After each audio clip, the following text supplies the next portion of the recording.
नज्म का उन्वान है मुखन्नस। छिदे हुए बदन के बेलिबास खास हाशिए नमूद को उभारते खड़े हैं एक चौक में। लबों से फूटती हैं क्या अजीब मुस्कुराहटें, करीह धारियां हैं नेल पालिशों के रूप में।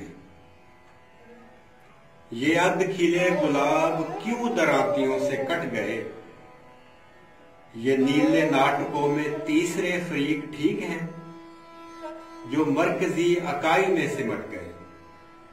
ये मर्तबान में अभी पके नहीं थे बट गए, समाज से भी कट गए। घुटन की पीक से भरे गिलास ये घटक गए। ये बेनसीब रास्ते गुबार से ही ढक गए।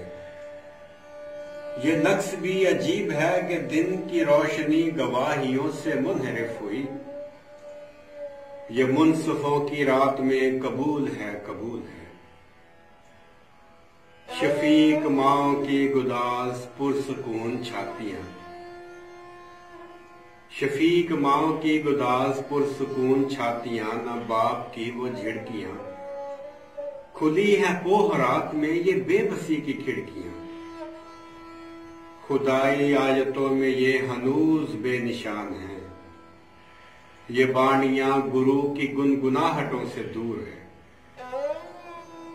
मचलती ख्वाहिशों के शोक जायके कबूलियत की झींक को तरस गए। ये अजदहों के डंक चाटते शिकम के गार में, ये भेड़ियों को देखकर डरे नहीं, बहे ही जा रहे हैं तेज वक्त के फिशार में। ये बेहयाई से लदे हुए कसीफ बोल हैं। ये बांझ जिंदगी के काफले खड़े हैं किस कतार में। ये आबशार भी अगर है पर्वतों की कोख से, नहीं है क्यों किसी भी धार में किसी शुमार में।